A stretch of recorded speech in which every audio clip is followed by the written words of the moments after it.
Boa noite, a paz do Senhor.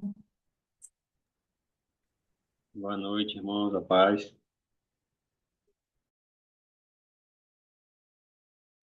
Boa noite, meus irmãos, pais, todo mundo bem? Boa noite, a paz. Tudo E aí, bem, firme? professor? Tudo na paz. Graças a Deus, bem.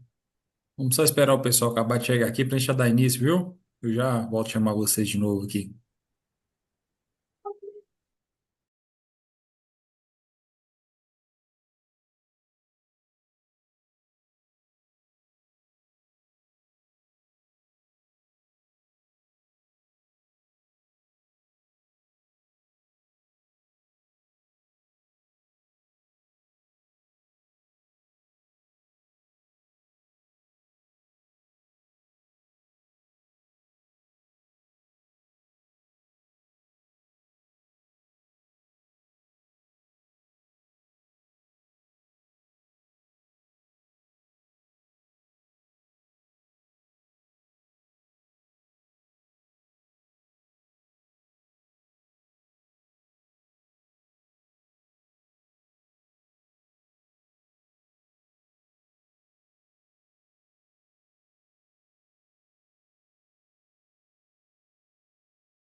Pronto, a gente colocar a gravação aqui.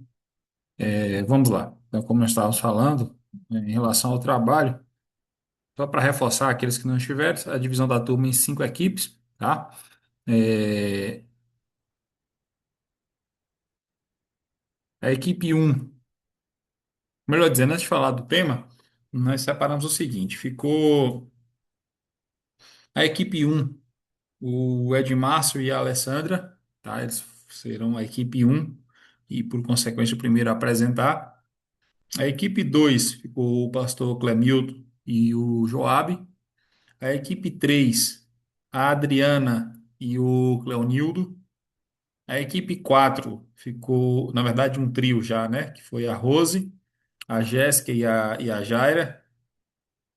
E a equipe 5, vocês não estavam na aula, Léo, mas eu coloquei você e a Daniele para a equipe 5, tá? Então vocês já vão ser a equipe 5. O Alessandro, eu não tinha colocado ainda, Alex, por quê? O que que acontece? Nós ficamos definido que os que já chegassem depois entrariam em uma dessas equipes. Com a exceção da equipe 4 que já tem 3 participantes, você pode fazer tanto parte da equipe um, da 2, 3 ou 5. Aí você alinha com alguém aí e pode encaixar. Inclusive, se você quiser entrar na equipe 5 com o Leonardo e a Daniela, não tem problema não. Fica a critério de Posso, vocês, André, certo? Ô, professor André Mendes já tá aí aqui? A Andréia, ainda não. Você quer colocá-la com você, Joab? Sim, ô que te falta pastor, ela ainda. Pronto, então eu vou colocar ela com a equipe com você e com o pastor Clemilton, pode ser? Pode ser, pode ser. Pronto, então a Andréia fica na equipe 3. então vai ser o Dani e o Léo. Segura aí, hein, Léo? Segura aí, Dani. Chama na bota. Pronto. Ô, pastor, acho que querem, Hum. tínhamos falado com o Daniel também. Não tem problema a gente fazer os quatro, então? Aí já vai ficar gente demais. Então É, fala o porque. seguinte, Professor, então eu fala o acho que seguinte, é a Alex. equipe 3, não, que é Cleonildo e Adriana. Você falou equipe 3. É, Pastor É isso. Clemilton é na 2, eu acho. Na 2, isso, Pô, pô. perfeito, perfeito. Obrigado pela Então, correção, como Cleber. ele vai falar Então com fala outra o seguinte, pessoa, Alex. sim, Ô, coloca em Alex, outra. você fica com a equipe 3 com a Adriana e o Cleonildo, pode ser? Pode, claro. Pronto. Clenildo, Ô, Clenildo. Ah, o Clenildo é E novo. É novo. o Cleonildo e a Adriana. E você Maravilha. agora, viu, Alex? Pode E ser. Aí o Clenildo. É que eu A não tava Kelly vendo ele. fica com vocês, viu? Viu, Leandro? beleza, minha joia. Pronto, você pode informar ela. Pronto, aí por enquanto nós só temos a equipe com 2 participantes, que é o Edmárcio e a Alessandra. Inclusive, eles não estão na aula, mas se aparecer alguém, com certeza deve ter mais alguém. É porque eu não estou com a lista de chamada ainda aqui, eu estou anotando no caderno, se vão entrando, vão E participando. Wagner, a minha Oi, ficou a 3 ou a 4? é 4, Rose. Eu falei 3, foi porque eu pulei a ordem Não, aqui. Você... é eu que não anotei É, é, aqui. é a 4, viu, Rose? Que é Pronto, você, Jéssica e a Jaira, viu? beleza. Pronto, por enquanto temos 4 trios e somente a equipe um com a dupla ainda, que é o Edmárcio e a Alessandra, mas o próximo que entrar a gente já vai mandar para a equipe um, certo? Então vamos lá. A equipe um só trazendo informação para os que não estavam e para os que já estavam, só reforçar. A equipe um vai falar sobre a Igreja Mundial, Valdomiro e companhia. A equipe 2 a Internacional da Graça. Ô, Wagner, desculpa aí, só repete pra mim qual é a equipe minha, a 2, a 3, 4, Você é a desculpa. 3, A3, 3. viu? E o seu tema é isso aí, ó, Igreja Universal. Oh, A equipe 4 é a denominação Assembleia. E a equipe 5, viu, Léo? Vocês vão ficar com a presbiteriana. Você e a Daniela é a Beleza. presbiteriana. Pronto, o que que eu quero em relação a isso? Nós estamos trabalhando em religiões comparadas, então eu estou colocando elas a nível de outras religiões? Claro que não, né? Não é essa a intenção. Nós temos a intenção por trás disso, que é o quê? O mínimo exigido no trabalho. Quando eu falo de mínimo exigido, é aquilo que nós pedimos para que esteja contido no trabalho. E a orientação principal é o quê? Não fiquem limitados a isso, tá? Fiquem à vontade, pesquisem, vão mais adiante, traga para a gente todo o conteúdo que vocês puderem, tá? O que nós queremos primeiro é a origem, né? Data e fundador, tá? Os, de quando surgiu cada uma dessas denominações e por quem surgiu. O alinhamento com o cristianismo bíblico, tá?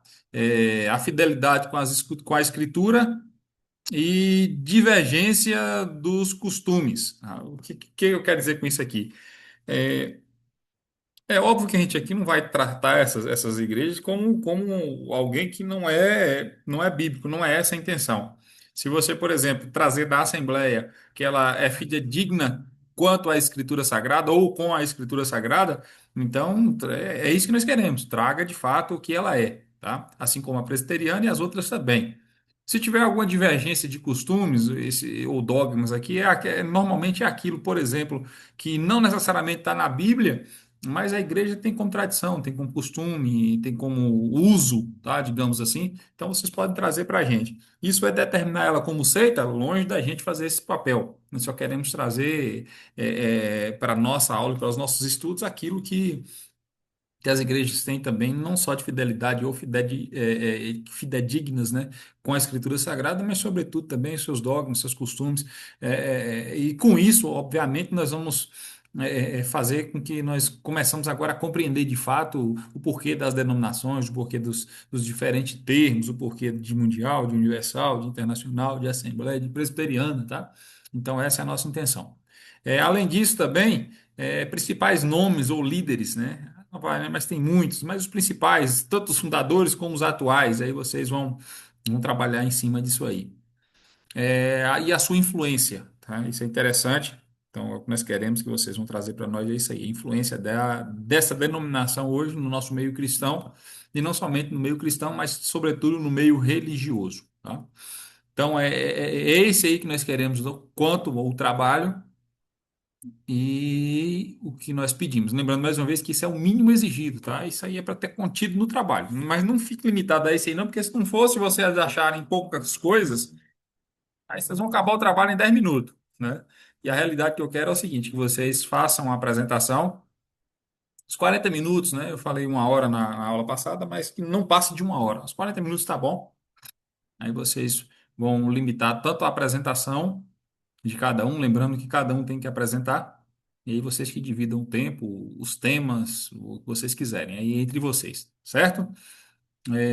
Mais um detalhe, deixa eu ver, não, acho que eu falei, é isso mesmo, tá bom? Assim, eu disse também na aula passada que nós traremos hoje a data de apresentação, só que eu repito, eu estou aqui sem o calendário específico, eu estou com o calendário das datas, mas tá me faltando umas coisinhas aqui, e eu vou ficar devendo vocês. Como nós não vamos começar ainda na próxima sexta-feira, você já pode começar a trabalhar, principalmente a equipe um, né, que a ordem de apresentação será essa. Como nós não vamos começar na próxima sexta, então provavelmente no decorrer da semana eu coloco o calendário lá no grupo de apresentação, claro. Ou caso contrário, a gente passa na próxima aula o calendário de apresentação já definido, tá bom? Então, a princípio, mão à obra. Vamos pesquisar, né, e vamos estudar um pouquinho dessas denominações das quais vocês estão responsáveis. Dúvidas, crítica ou sugestão, fiquem à vontade. Pois não, Leonildo Cláudio? aqui. Sobre o material reunido para apresentação, ele deverá ser enviado antecipado para análise, do slide, Pronto. alguma coisa assim?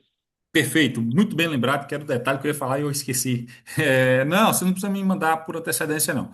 Você precisa estar com o slide pronto, né, se vocês forem usar o slide, no dia da apresentação, tá bom? E outra coisa, eu não quero trabalho escrito, né, não quero nada escrito, eu quero que vocês façam a apresentação de vocês com base no tema que lhes foi proposto, tá bom? Então, eu não quero trabalho escrito, só quero a apresentação. Eu creio que você já tem relatório demais para fazer e para mandar. Então, o trabalho escrito para mim que se tornará irrelevante nesse sentido. Uma vez que a aula fica gravada também, a gente pode rever para poder melhor avaliar. Certinho? Dúvidas? Sem mais? Vamos. Professor, é Oi. Thaís. Oi, Thaís. Bem-vinda. Boa noite. É, eu não estive na aula passada, já separou os grupos já? Pronto, já. E Hum. você? Acabei de colocar você na equipe um.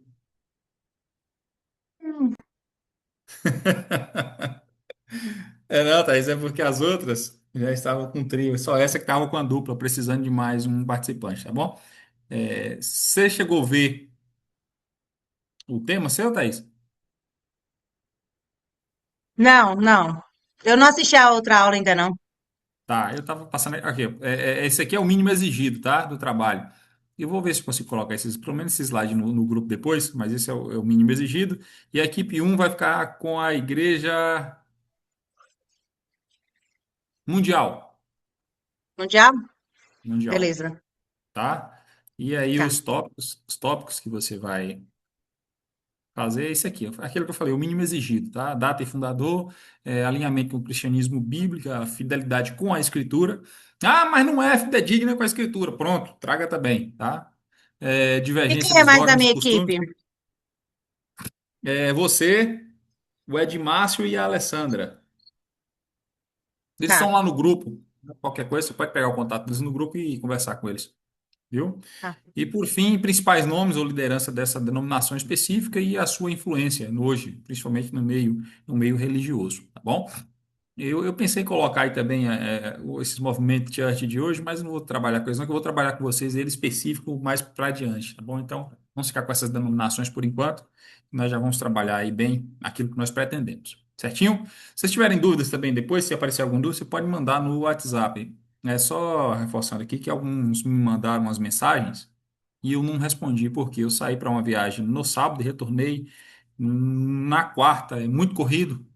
E aí acabei ficando. Eu entrava no WhatsApp, sim, vou dizer que eu não entrava no óbvio que eu entrava, mas eu não consegui dar atenção a todo mundo. Então, vocês que mandaram mensagem, enviaram o relatório, e eu não respondi por algum motivo, não se preocupem, eu já vi todo mundo, já vou rever aqui. Então, se eu não respondi, fiquem tranquilos que vocês não enviaram perdido, não, tá bom? Só justificando porque eu fiquei aí um período. Algumas pessoas mandaram algumas mensagens aqui e acabei não respondendo, tá bom? Dito isso, deixa eu. Pera aí,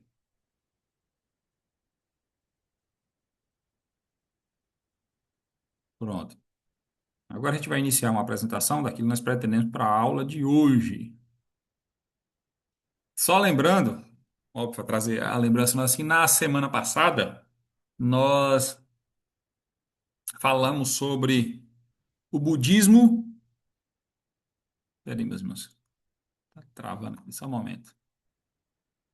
Pronto, tá travando minha tela aqui. Na aula passada nós tratamos sobre o budismo e sobre o hinduísmo, tá? Foram duas religiões que nós tratamos na aula passada. E aí nós começamos pelas religiões com origem na Índia, tá? E hoje tem mais uma com a origem na Índia, mas eu não vou necessariamente. Eu poderia até começar com ela, ou melhor, vamos começar com ela, que é o jainismo. Deixa eu começar aqui. O negócio não está me ajudando hoje. Calma aí. Vamos lá.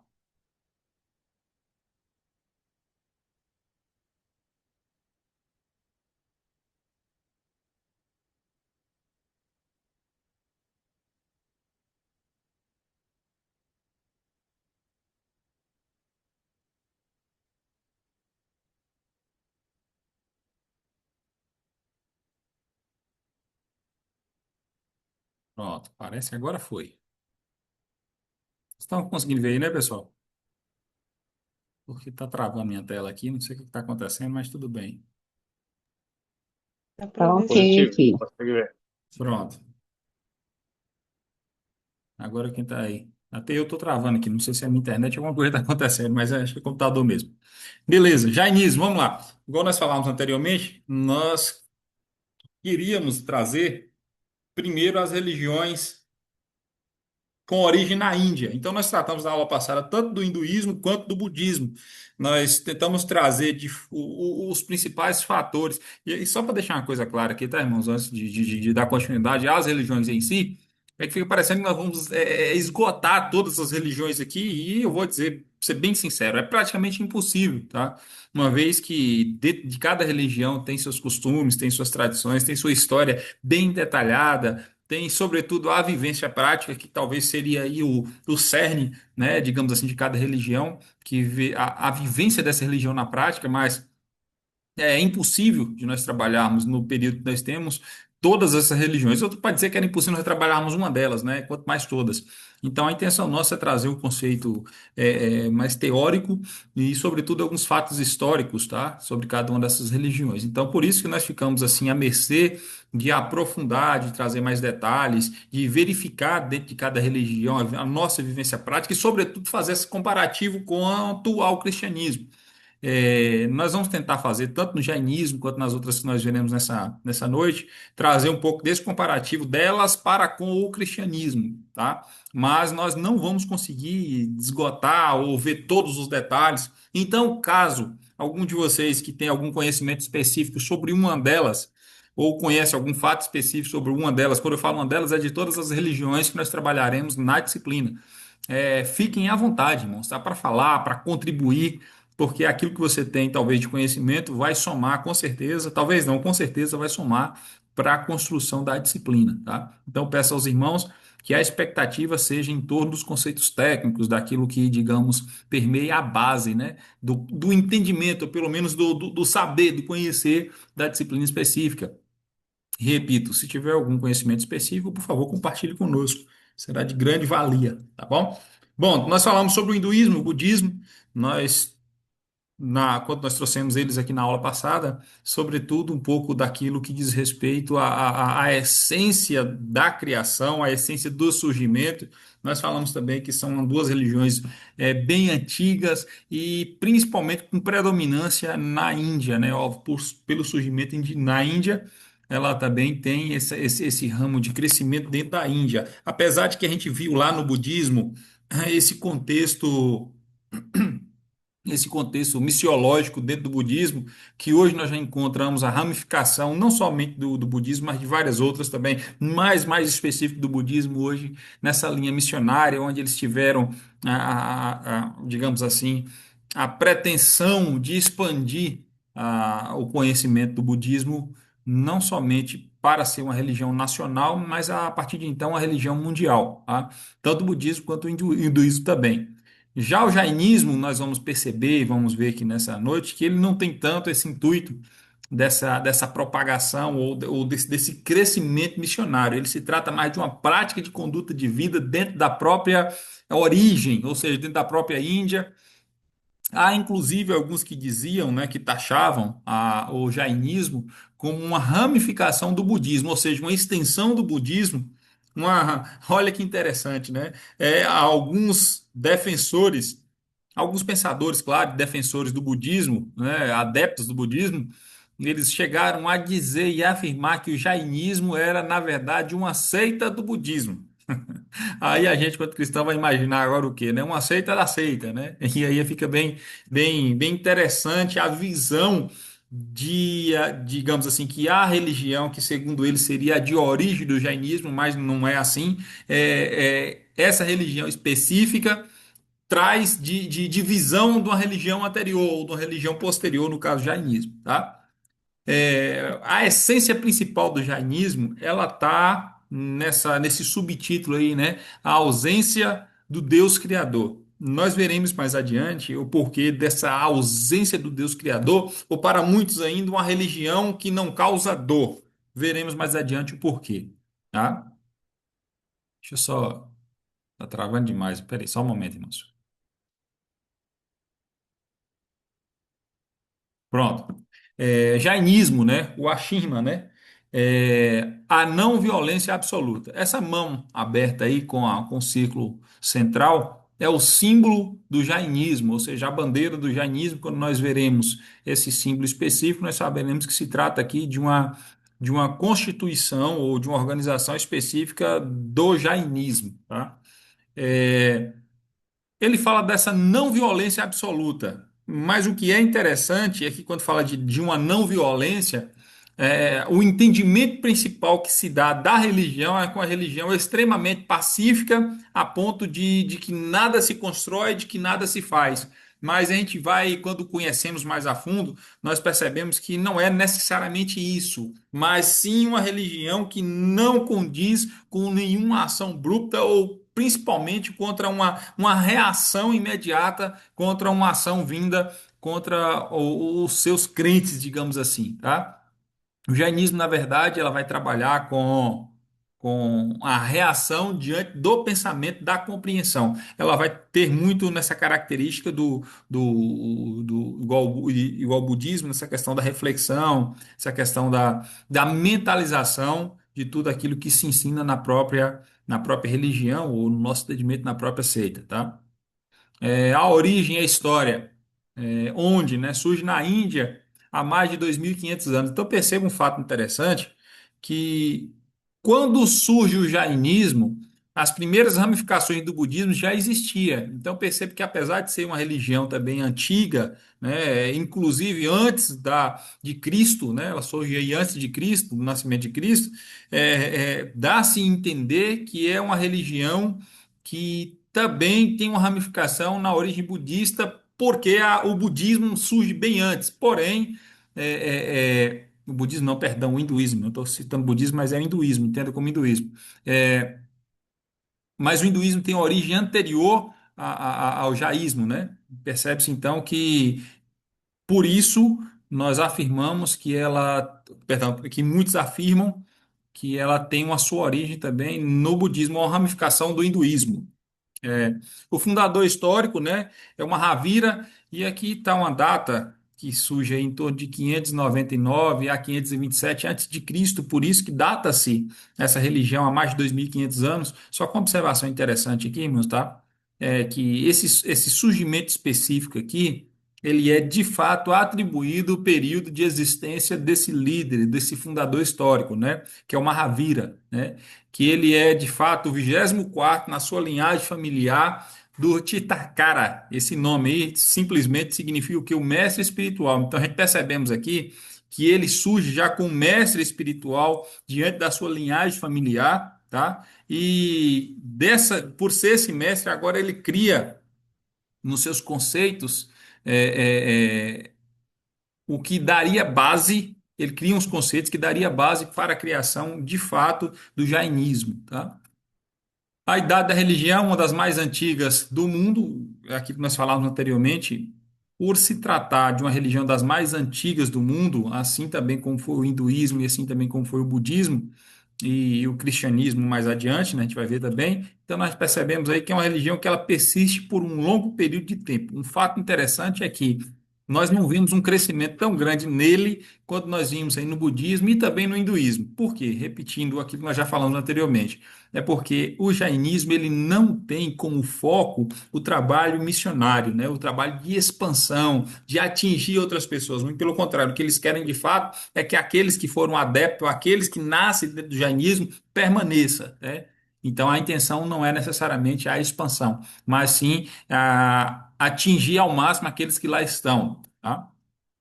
A população de mais ou menos 6 milhões, quase todos na Índia, tá? É aquilo que nós já falamos anteriormente. Então, perceba uma coisa: apesar dela não ter essa característica missiológica, essa característica de expansão, de formadores de discípulos além do território indiano, mas perceba aí que só lá ele atinge quase 6 milhões de pessoas.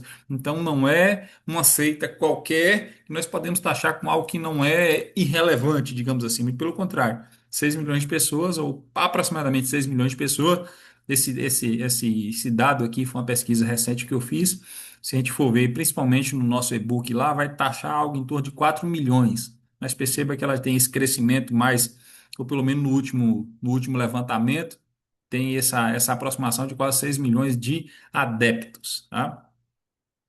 O texto sagrado é o Agamas, né? Esse texto sagrado aqui foi criado, ou melhor, foi desenvolvido pelo Mahavira, né? Então ele já surge com a criação dessa religião, já agora com o texto sagrado, e depois a gente vai ver o que traz nesse texto sagrado. E uma curiosidade interessante: não acreditam em Deus Criador. Acredita que cada alma pode se tornar iluminada por esforço próprio. Aqui agora nós já podemos perceber, e talvez foi aí que surgiu aqueles estudos que nós falamos, que ele seria uma ramificação do hinduísmo ou talvez até do budismo, mas não. Por quê? Por terem esse mesmo entendimento. Mas alguns vai afirmar ainda que esse mesmo entendimento sobre a correlação da ausência de um Deus criador, de um Deus supremo, esteja não pela ramificação na religião hinduísta propriamente dita, mas pelos costumes da tradição do país, né?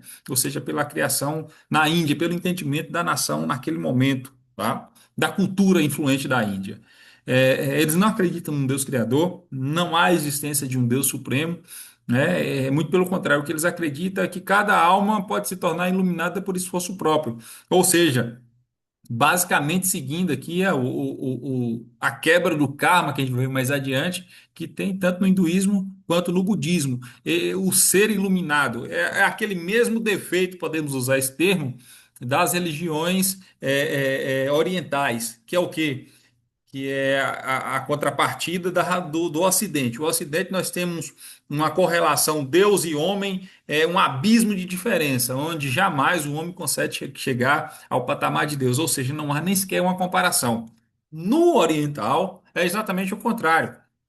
O homem ele pode sim atingir essa medida de Deus com base nos seus próprios esforços, na sua reflexão, no seu retiro espiritual, digamos assim, na sua meditação, sobretudo, na sua purificação, que a gente vê lá no hinduísmo, também no budismo, né? A ponto dos budistas atingirem lá o seu chakra ao máximo, né? E por fim tornar um ser iluminado, ou Buda propriamente dito, e no iluminismo agora o seu Brahman chegar na sua casta total, no seu momento máximo de pureza, digamos assim, né? O jainismo também acredita nessa ênfase de que o ser humano não tem um Deus superior e de que o homem pode se tornar o seu próprio Deus, ou seja, pelos seus próprios esforços, ele pode atingir esse máximo de si mesmo. Tá? Isso é uma curiosidade interessante. Então, o que a gente percebe de singularidade nas três religiões vistas até agora? É aquilo mesmo que nós já vimos no conceito na primeira aula. A religião oriental ela tem um fundamento específico onde não há um Deus superior, tá? Um Deus supremo, digamos assim, um Deus criador, como nós do cristianismo acreditamos. Muito pelo contrário. O entendimento das três até então está fortemente entrelaçado na questão de que o ser humano, por uma evolução própria, por esforços próprios, eles podem atingir o seu máximo e se tornar uma divindade. E ela tem uma característica interessante também, que é do panteísmo, né? Apesar de que não ter essa divindade máxima, mas pelo seu politeísmo, pela crença de vários deuses, e pelo panteísmo, onde eles acreditam que há uma manifestação sobrenatural ou espiritual em várias coisas, inclusive em seres humanos, também em seres vivos de uma forma geral, inclusive de astros da natureza, tá? Então há esse entendimento, um panteísmo intrínseco também no jainismo, tá? O símbolo e o princípio central. O símbolo, a mão aberta com a roda no centro e a palavra ahimsa, né? Esse ahimsa san, né, que o povo vai dizer aí, que é o, a palavra principal que simboliza o jainismo. A mão, a promessa de segurança, né? Então, aquela mão aberta que nós vemos no primeiro slide lá, significa a promessa de segurança. O que é interessante aqui é que o jainismo ele vai pregar, sobretudo, não somente um conforto, ou melhor, não um confronto específico da alma, porque quando eles trazem essa questão de que há necessário uma evolução do ser humano para atingir o seu máximo, automaticamente ele vai trazer esse confronto contra aquilo que eles estão vivendo no momento. Para você precisar evoluir, automaticamente você precisa sair de onde está, né? Mas, sobretudo, uma promessa de segurança, né? O jainismo ele vai trazer, quanto mais você se aproxima dos seus, digamos assim, quando você aproxima do seu máximo, automaticamente você se sente um ser seguro que seria incapaz de perder a sua, aspas, salvação, tá? A roda, o Dharma, ou caminho espiritual, né, a simbologia, e o Ahimsa, né, que é a compaixão universal. Talvez esse Ahimsa que está aí seria o chavão principal, porque ele vai trazer, sobretudo, uma compaixão universal. O que é interessante aqui é que quando nós falamos de uma religião que ela não reage da forma que deveria ser, mas, sobretudo, ela tem como um princípio que assemelha ao princípio cristão, que é o da compaixão. tá? Então é aquela mesma quando nós vamos Jesus dizer que quando você for ofendido numa face, ofereça a outra, tem esse princípio de não reagir, né? Conforme o entendimento da justiça humana. No símbolo principal do jainismo também traz essa característica. Você tem uma promessa de uma segurança, um caminho espiritual a ser seguido e, sobretudo, uma compaixão universal. Você deve amar a tudo o que existe, não somente a todos, mas também a tudo, né? E o princípio, viver e deixar viver, né? Não causar dano a nenhum ser vivo em pensamento, palavra ou ação. Presta atenção no fator interessante. E talvez aqui estaria, meus irmãos, uma das essências mais interessantes no que diz respeito ao jainismo, que se assemelha, repito, muito à questão do cristianismo, que é, sobretudo, que é viver e deixar viver, mas, sobretudo, não causar dano nenhum. Presta atenção nesse fator interessante, tá? Quando fala de viver e deixar viver aqui, necessariamente não está dizendo que seria alguém que deixaria a revelia, ou seja, não importa o que aconteça, muito pelo contrário. Esse viver e deixar viver aqui está muito mais ligado quanto ao seu comportamento com aquilo que acontece. Tá? Quando as coisas vão acontecendo no natural, no seu fluxo normal, você, quanto um jainista, digamos assim, deverá, de certa forma, passar por aquilo sem causar dano nenhum. Ele vai dizer a nenhum ser vivo, preste atenção que não é só a ser humano, mas a nenhum ser vivo.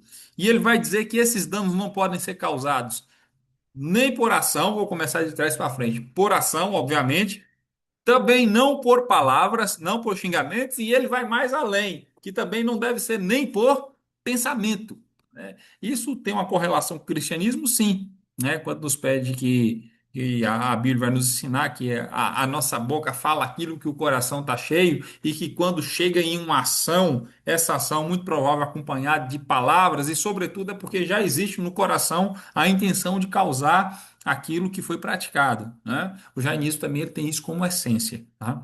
Então, no jainismo você vai ver, vai perceber que aqueles seres mais evoluídos, aqueles que tomaram para si o entendimento da religião e não só tomaram o entendimento da religião, mas trouxeram a prática desse entendimento, nós vamos perceber que ele está muito longe de alguém que reage de forma ríspida, digamos assim, muito pelo contrário, vai ter sempre o entendimento de que é necessário que as coisas deixem fluir pelo seu fluxo natural e você, como um bom jainista, de forma alguma deve cometer algum dano ou nenhum mal a nenhum ser vivo, tá? E repito, nem em ação, que seria já o final, também não em palavras práticas, mas sobretudo nem em pensamento, né? Perceba aí agora que há uma exigência muito forte dentro da religião. Os cinco grandes votos, né? Os maravrotas, né? Que seria aqui o termo dentro do entendimento da linguagem. Primeiro, o Ashimas, né? Que é a não violência, seria a pacificação total, né? Não atribuir nenhuma relação, conforme nós falamos anteriormente, prática, nem em ação, nem em palavras, e muito menos em pensamento. Talvez seria aqui um dos detalhes mais difíceis de serem vividos, porque inclusive o pensar seria julgado quanto aos conceitos da religião. O Satya, né, que é a verdade, falar a verdade, presta atenção que isso aí também é exigido tanto no hinduísmo quanto no budismo.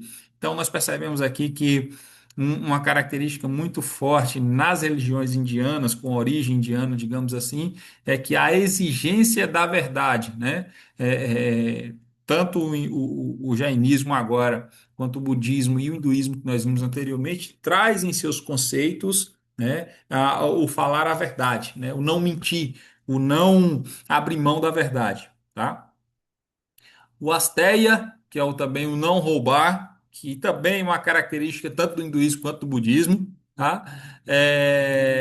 Essa outra palavra aí, que é o brahmacharya, é, a continência ou celibato, né? É uma exigência que eles fazem também em relação para que o ser seja evoluído e automaticamente ele tenha aí o seu ápice, o seu ponto de endeusamento, digamos assim, eles acreditam que a relação física, a relação sexual, ele vai atrapalhar. Então, o voto de celibato, ele é exigido, digamos assim, ele é um voto feito para aqueles que almejam chegar no seu máximo dentro do jainismo, né? O aparigrama, a não possessão, o desapego, é uma característica interessante, e assim como o budismo também prega muito, o hinduísmo também, mas principalmente o budismo. O hinduísmo nem tanto, por causa dos sistemas de castas, mas sobretudo o budismo, o desapego, né? A total independência dos bens materiais, tá? Então o jainismo vai pregar muito isso aí. Meus irmãos, quanto eu vou pronunciar esses nomes aí, não perceba aí que às vezes a gente erra. A gente estuda, a gente lê, mas na hora da pronúncia aí é muito nome, acaba aqui dando um trava pra gente, tá? Então, pronto, esses são os 5 grandes votos do jainismo, né? Que é o não à violência, o falar sempre a verdade, não roubar, né? A continência, ou seja, o celibato e a não possessão e o desapego de tudo que é material. Então perceba aí, para você atingir o seu máximo dentro do jainismo, automaticamente você tem que ir cumprir com esses 5 grandes votos dentro da religião. Na prática, o que que nós vemos lá? Nós vemos um vegetarianismo estrito, tá? Outra prática também que é varrer o chão para não pisar em insetos. Preste atenção nos extremismos dessa religião, né? Usar máscara para não engolir micróbios, né? Jejum e meditação. Então perceba que eles levam tão a sério, né, esses 5 grandes votos aí, que chega a ser um fanatismo, de fato assim é. Então percebam vocês que quando fala da não violência, não fazer mal a nenhum ser vivo, eles entendem isso que nenhum animal deve ser morto ou sacrificado, muito pelo contrário, né, devem ser preservados. Então o que que você vai ter lá na prática? Vai ter pessoas que são vegetarianos mesmo, tá? E inclusive fazendo isso com a certa ainda observância quanto àquilo que vai ser comido, tá? Olha que louco, para a gente é loucura, né? O que que eles fazem, né? Varre o chão para não pisar em insetos. Eu vi isso, eu estava vendo até um vídeo, eu ia até tentar baixar, mas acabou que eu não me atentei a isso. Eles andam, né, vestidos ali de roupas brancas, a grande sua maioria com as cabeças raspadas, e varrendo o chão de fato. Onde ele vai caminhando, a vassourinha vai na frente para que não pisem nenhum inseto, né? Para que não causem mal nenhum a nenhum ser vivo. Olha outra loucura deles também, tá? Quando eu digo loucuras aqui, é comparado com aquilo que nós vivemos na nossa prática.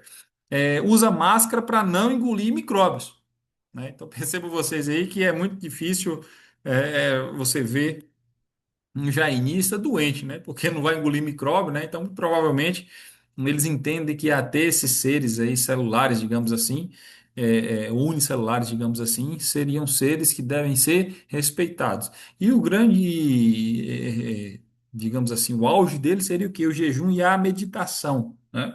Para que as pessoas se conectem ao seu máximo e atinjam, então, o seu ponto de salvação, digamos assim, que a gente vai ver mais adiante. Então, a gente percebe aí que nos seus 5 grandes votos, nós já podemos perceber de fato que há como é que eu posso dizer, um fanatismo muito forte, né? E muito provavelmente não, né? Já tem algumas pessoas que vão afirmar que o jainismo talvez seja uma das religiões mais difíceis de ser levadas ao pé da letra, né? Porque a exigência é muito grande. Imagina você aí ter que andar comendo folha com a vassoura na mão, limpando por onde você anda. Imagina você num dia de trabalho corrido aí, tendo que estar varrendo qualquer lugar que você passa, com a máscara, né? Para não engolir micróbios, e dedicando boa parte do seu tempo, ou grande parte do seu tempo, ao jejum e à meditação, né? Então a gente percebe aí que a exigência dentro dessas religiões são muito, muito fortes, podemos afirmar isso, tá? Templos e a influência no mundo, né? Os templos é normalmente com arquitetura em mármore branco, né? Super detalhados, tá? E aqui, se ter na referência que eu peguei, tem até o templo de Ranakpur, isso aí é lá na Índia mesmo, tá? Depois, se vocês quiserem pesquisar e ver uma referência, ou uma figura, ou uma imagem ilustrativa desse templo, para vocês terem entendimento de como é que é feito. Repito mais uma vez, apesar de todo esse desapego material, digamos, que eles têm aí sim uma boa arquitetura e digamos assim, um pensamento grandioso no que diz respeito ao templo específico de adoração, tá? A sua influência, né? Inspirou o conceito de desobediência civil não violenta de Mahatma Gandhi, né? Então perceba aí que até a influência do jainismo inspirou Mahatma Gandhi quanto a esse conceito de desobediência civil. Esse conceito aqui não é de causar rebelião, não, muito pelo contrário, é de não seguir as regras que a grande parte da população segue, né? Que é não ter as práticas que a grande parte da população segue, muito pelo contrário, né? É viver de uma forma não violenta, uma forma completamente pacífica, digamos assim. A lição para hoje, né? Respeito extremo a todas as formas de vida e sustentabilidade. Então perceba aí que, sobretudo, eles têm aí no seu, digamos assim, na sua frase principal de vida, ou no seu intuito de vida principal, que é o respeito extremo a todas as formas de vida, né? Foi aquilo que nós falamos anteriormente. Para alguém que anda com máscara para não engolir micróbios, ou alguém que anda varrendo os seus caminhos, literalmente, para não pisar em nenhum inseto, então a gente percebe aí que há um fanatismo muito grande quanto isso, tá? Alguma diferenciação entre o jainismo e o cristianismo, que a gente pode trazer de mais, digamos assim, uma comparação prática de fato, é o quê? Primeiro, quanto à origem, digamos assim, né? Quanto à origem, o que que nós vemos no que diz respeito à origem? O jainismo surge na Índia, né? Lá no século VI antes de Cristo, o Mahavira, né? Que foi o principal fundador. Já o cristianismo surge na Palestina no século I depois de Jesus Cristo, né? O conceito de Deus. O que que o jainismo traz como conceito de Deus? Primeiro, não há Deus criador, foi aquilo que nós falamos anteriormente. Há um universo eterno e cada alma pode se tornar divina pelo seu próprio esforço. Nós já falamos sobre isso. O que que nós vemos no cristianismo? Deus único, né, criador, Deus trino, né, Pai, Filho e Espírito Santo, amoroso e pessoal. Então a gente percebe aqui que é completamente distinto do cristianismo quanto ao conceito de Deus, o jainismo, tá? A figura central é o Maharavita, né? O Maharavira, o 24º, o Tirthakanara, né, o mestre que mostrou o caminho, foi ele que funda, né, o jainismo e traz os seus escritos para incentivar aqueles que descendessem deles, né, a seguir o jainismo. Quanto ao cristianismo, a figura central é Jesus Cristo, Filho de Deus, Salvador e mediador entre Deus e os homens, tá? A salvação ou a libertação, nós falamos sempre de salvação aqui, mas o que é fator interessante é que já no cristianismo, né, a salvação, de fato, é o perdão dos pecados e vida eterna pela graça de Deus, através da fé em Jesus Cristo e do seu sacrifício. No jainismo, não é necessariamente uma salvação, mas sim uma libertação. Que libertação é essa, né? É a libertação dos ciclos do renascimento pelo esforço, pelo próprio esforço, a autodisciplina e a purificação do karma. Eu deixei isso aqui, eu deveria ter falado antes, mas eu deixei agora, por quê? Porque, assim como é também no budismo e no hinduísmo, no jainismo há a crença na reencarnação. Esse é um fator interessante. E assim como as mesmas religiões orientais, o entendimento digamos assim, de história, de tempo histórico deles é que não há, como nós acreditamos, um princípio, um tempo presente corrente, um final e a vida eterna. Eles não creem assim, muito pelo contrário, eles creem também numa vida cíclica, né? A pessoa nasce, morre, reencarna e morre de novo, e reencarna e morre, seguindo o seu karma, até que essa pessoa atinja ou alcance, né,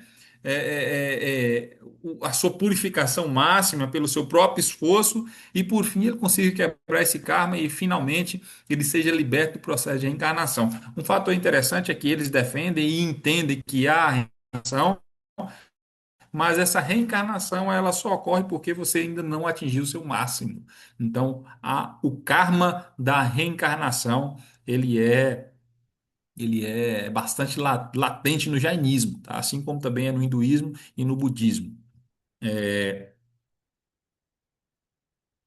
O karma, né? O que é o karma no jainismo? Matéria física que gruda na alma por ações violentas ou possessivas, precisa ser eliminado. É aquilo que nós falamos, você já nasce com o seu karma. Se você não se purificar, se você não atingir o seu máximo, se você não partir para o jejum, para a meditação, você não vai se libertar do karma.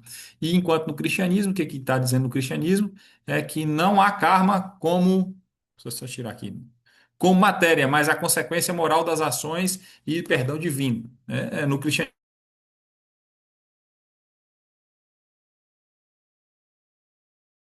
que os nossos pecados, as nossas transgressões, tá?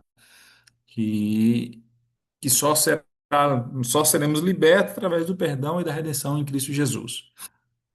O princípio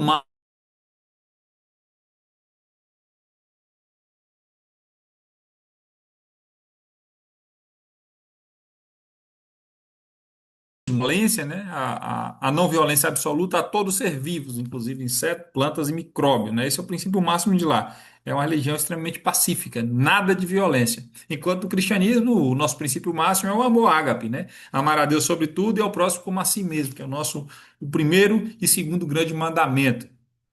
A violência, né? Qualquer dano é proibido.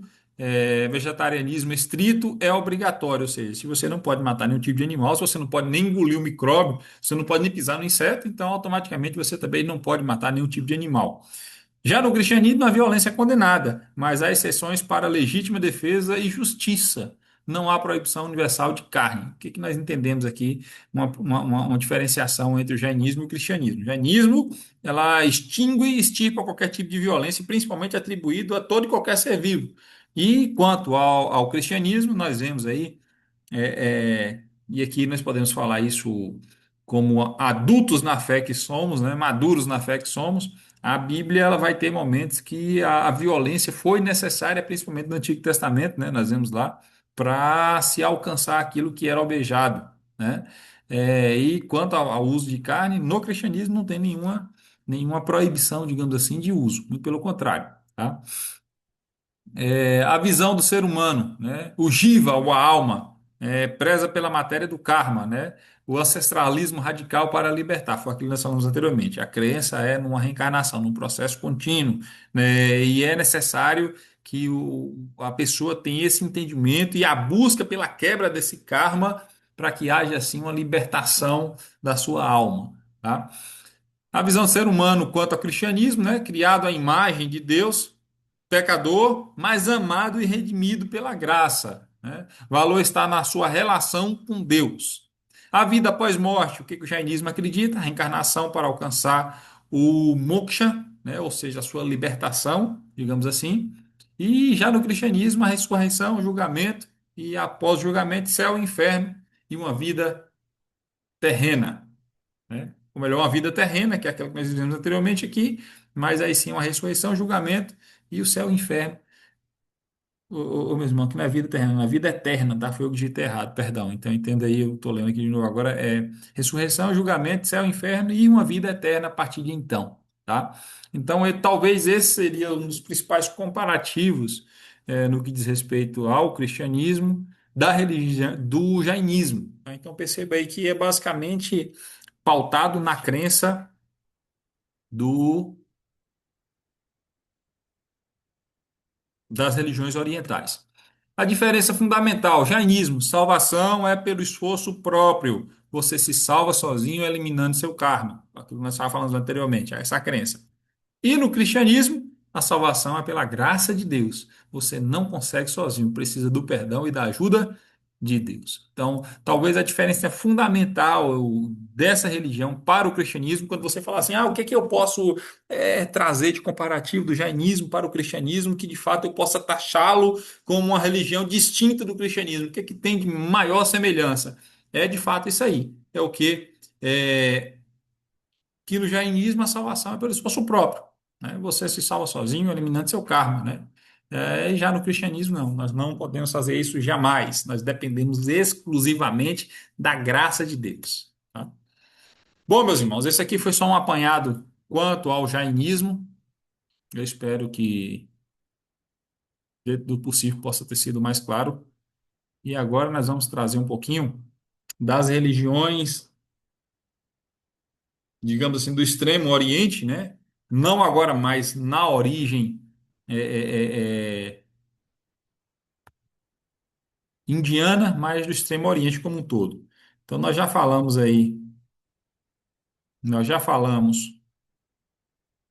sobre o hinduísmo, sobre o budismo e agora sobre o jainismo. mais uma vez reforçando, essas três religiões específicas comparadas que nós fizemos com o cristianismo, elas são de origem indiana. E a partir de agora nós trabalharemos, nessa noite mais específica, nós vamos tentar trazer mais duas religiões, né, sem se tornar muito cansativo. Agora, religiões com a origem no extremo oriente, tá? E a primeira que nós vamos tratar nessa noite é o Sechonoye. E eu pergunto, alguns de vocês já ouviram falar sobre essa religião ou sobre essa seita específica? Né? Alguém já, em algum momento, já teve um contato específico com essa seita? E só para deixar claro aqui, ela agora ela é bem mais recente do que essas com origem indiana, tá? E a gente vai ver a extensão, o alcance dessas religiões hoje, né? É, Quem quiser eu, falar, fique à vontade. Oi. eu ia comentar que eu viajei bastante Sudeste e Sul e eu não Sim. costumava ver nenhum templo, não sei como é que eles descrevem, mas Hum, na minha última viagem ao Rio Grande do Sul, eu vi acho que eu falei, não sei se é templo, capela, qual o nome que dá, deles, e foi a sim. primeira vez que eu tive acesso. Eu já ouvia falar em debates, alguma coisa assim, mas nunca tinha visto pessoalmente.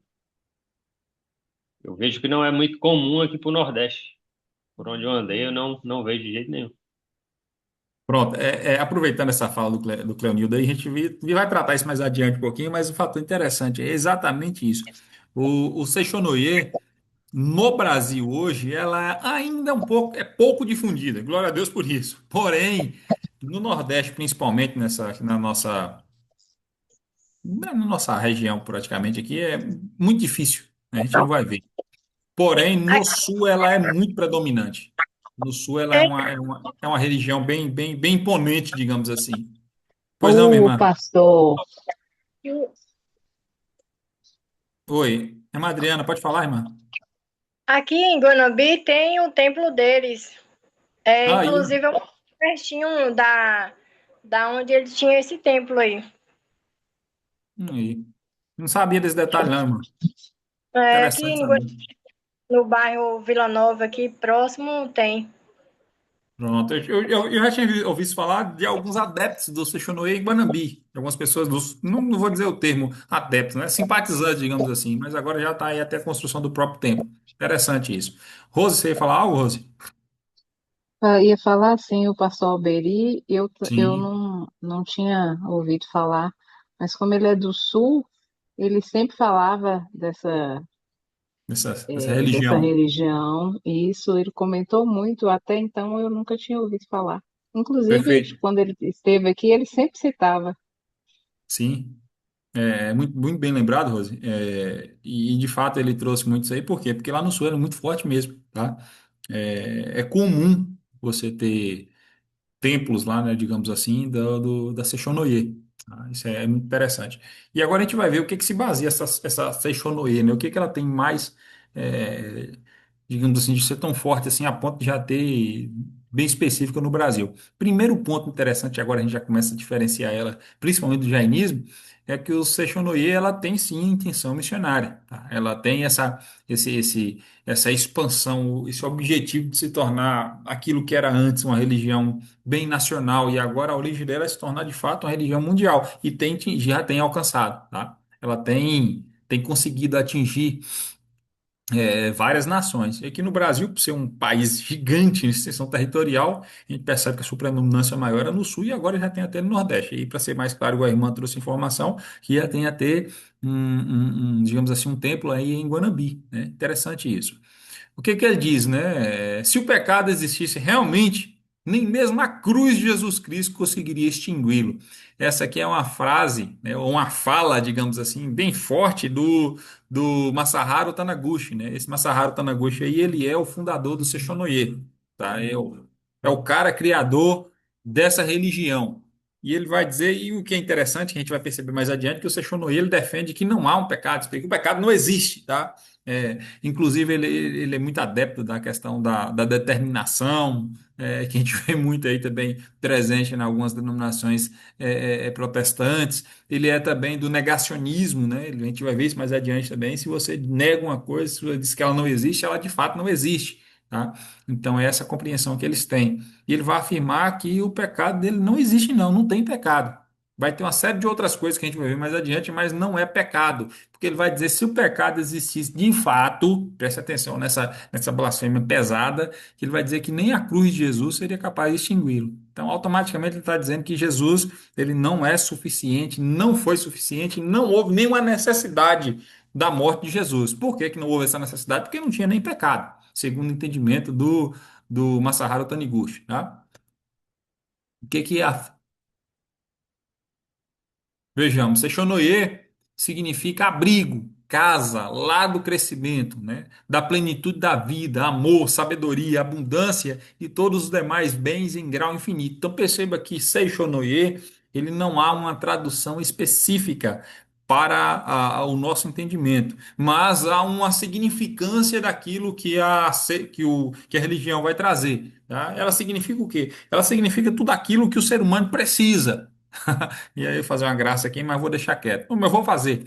Fica parecendo até algumas, algumas casas evangélicas hoje em dia que parece que o evangelho se torna um evangelho de graça extrema, né? Um evangelho de receber o homem a todo custo, não importa quem você é, não importa como é que você está, e nem importa o que você vai fazer, importa que você venha para cá, né? Fica até parecendo com essa semelhança aí.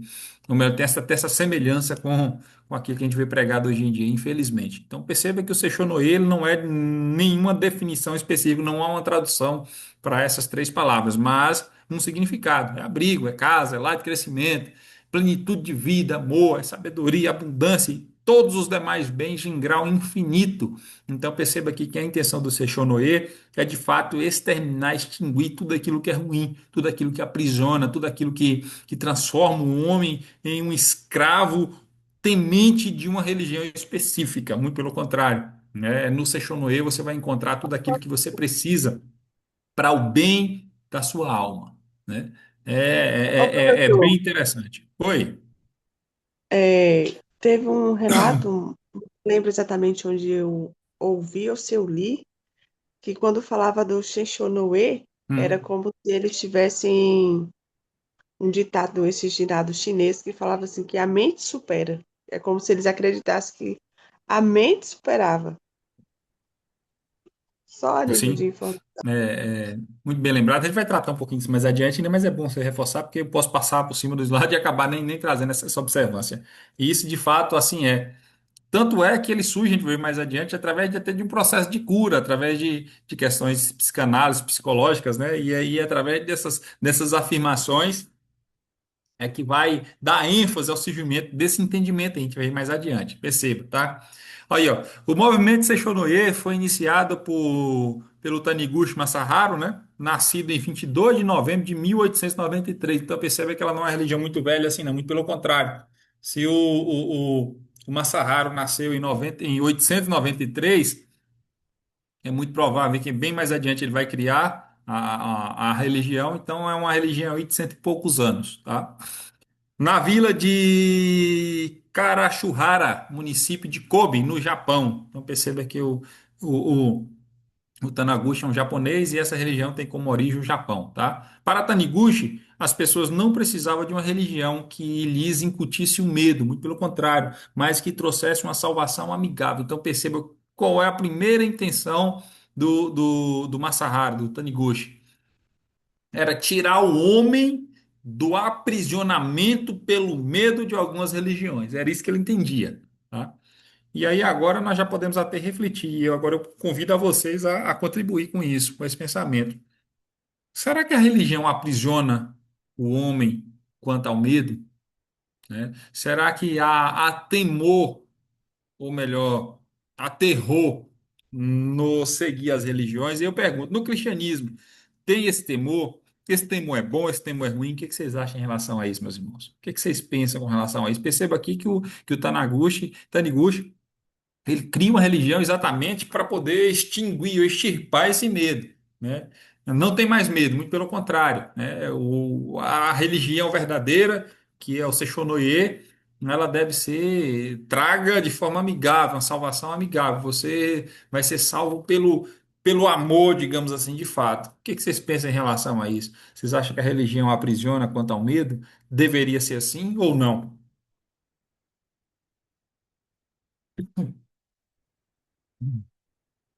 Pode ficar à vontade, tá?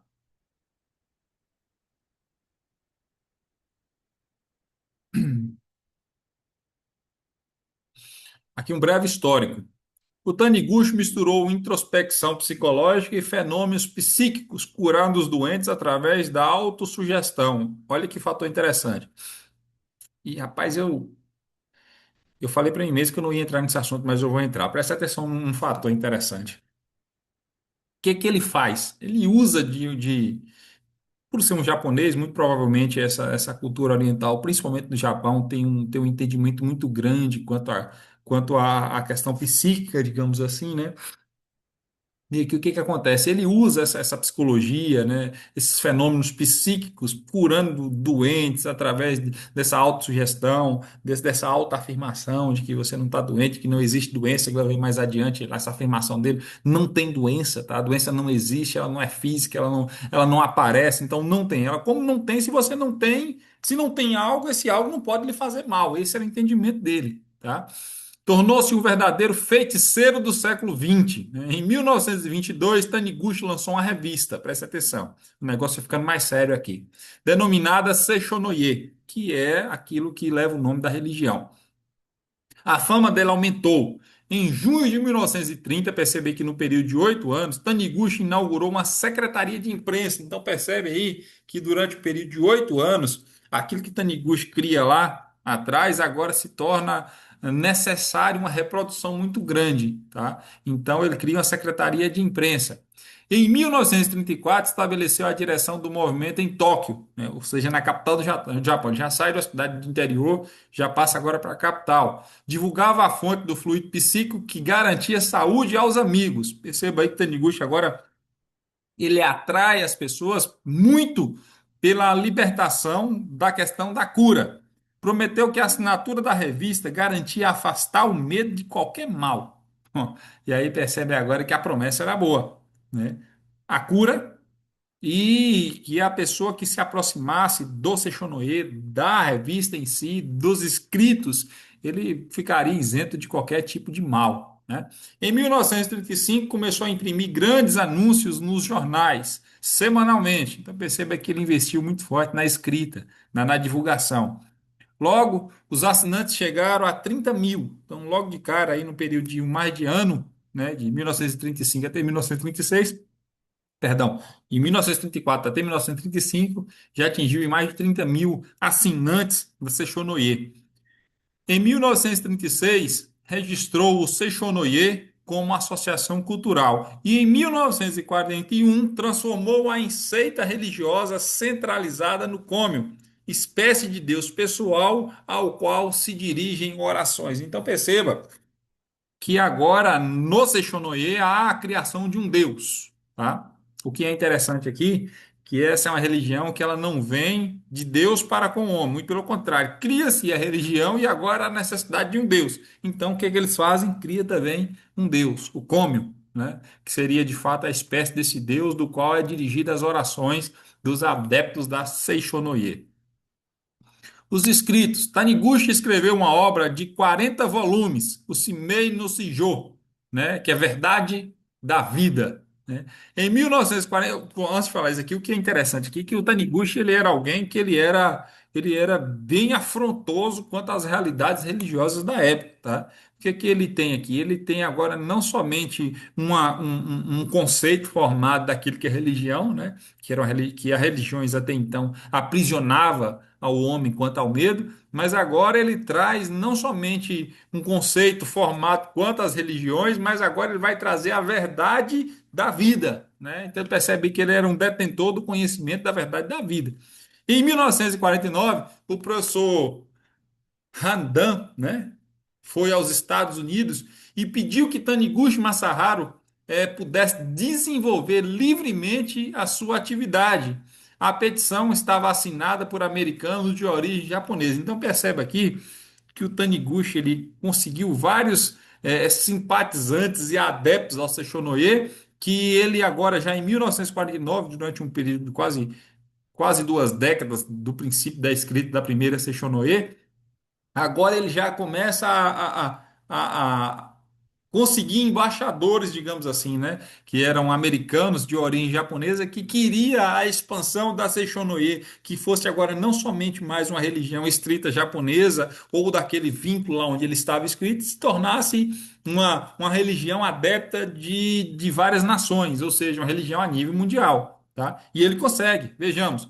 Em 1963, empreendeu a sua primeira viagem de conferências pelo mundo, tá? Visitando Canadá, Estados Unidos, México, Peru, Brasil, tá aí, né? Inglaterra, Alemanha, Suécia, Suíça, França e Itália. Então perceba aí que o Taniguchi, ele não somente agora ele tem a fundação de uma religião, mas presta atenção, ó, ele funda a religião e agora não somente ele está com essa religião lá dentro da sua origem, dentro do Japão, dentro dos seus, digamos assim, dos seus recintos, mas ele já atinge agora uma proporção gigantesca, uma vez que tinha americanos que se viu de embaixador, digamos assim, para ele, por ter sua origem japonesa, levando os seus escritos para os Estados Unidos, mas agora já em 1963, período de quase 3 décadas depois, ele atinge o seu máximo, tendo viagens, conferências pelo mundo, e aí vários países citados, inclusive o Brasil, né, onde o Taniguchi diversifica, e não somente diversifica, mas espalha de uma forma avassaladora a Seishonoye, né? E aí, às vezes, quando eu estava estudando, eu estava me perguntando, né?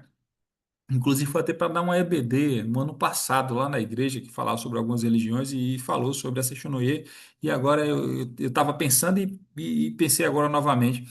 O que será que leva, né, as pessoas a quererem uma expansão tão rápida, assim, digamos assim, tão avassaladora de uma ideia filosófica diante de todo mundo? Né? O princípio é aquele mesmo, é aquilo que ela oferece. Né? Se você for parar para perceber, conforme foi dito anteriormente, a Seishonoye ela oferece para nós, né, uma religião que não prega pecado, que não prega maldade, que não, ou melhor, que não é que nem prega maldade, ela prega a inexistência do mal, a inexistência de doenças, a inexistência de tudo aquilo que prende a sua mente. Você precisa simplesmente desapegar daquilo. Se você desapegou, se você diz que aquilo não existe, aquilo não mais existe, né? Então eu penso, já com o citado anteriormente, muitas vezes nós vemos esse conceito, não a mesma coisa, preste atenção, irmãos, tá? Esse conceito, infelizmente, em algumas denominações evangélicas hoje em dia, tá? Onde se prega vitória, se prega bênção, se prega prosperidade, se prega autodeclaração, muito no quesito dessas teorias coach de hoje em dia, mas não se prega o evangelho verdadeiro. Tá? E aí o evangelho verdadeiro ele vai, entre aspas, perdendo a graça. Por que perdendo a graça? Porque ele confronta o homem. Ele vai de encontro ao ser humano, de encontro aos seus erros, de encontro à sua rebelião, de encontro aos seus erros, de encontro de fato a você, porque o evangelho ele é sobretudo e antes de tudo confrontador, tá? E aí agora isso aí perde a graça, perde a atração, digamos assim, né? De pessoas que querem a sua auto-redenção, de pessoas que querem se livrar de tudo daquilo que aprisiona ele. E a Seishonoye foi muito nessa febre, né? Que hoje nós vemos muitas religiões, muitas denominações evangélicas caminhando pelo esse mesmo erro, tá? Infelizmente.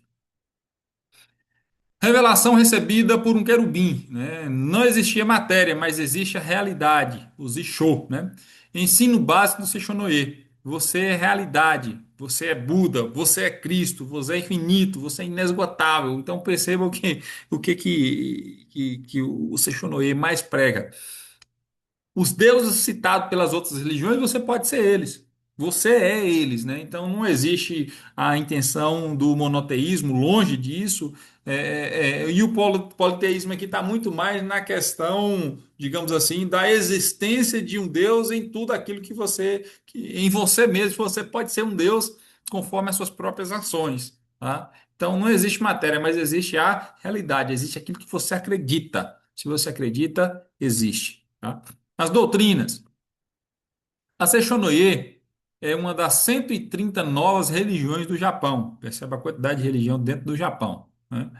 E sua doutrina resume-se em três principais posições. Primeiro, a matéria não tem existência real. Só existe a realidade espiritual. O mal não existe. É pura ilusão da mente humana. E o pecado também não existe, é mera ilusão. Então percebe duas coisas. Primeiro, a matéria não tem existência real, é só a existência da realidade espiritual. O mal não existe, é pura ilusão da mente humana. Tá? Então, aquilo que você acredita que é mal, ele não existe, é só a crença dentro da sua mente. E também ele afirma que o pecado não existe, é uma mera ilusão. Tanto é que ele faz aquela célebre afirmação que nós abrimos slide com ela, né? Se o pecado realmente existisse, nem Jesus Cristo seria capaz de redimi-lo, né? Olha que blasfêmia terrível. O mal, né? Então, o que é que ele afirma em relação ao mal? Os males não têm existência real, tá? Ponto. Nada mais são que simples sombras de imaginação. Então perceba que o mal ele está contido não na existência real, mas dentro do seu consciente, tá?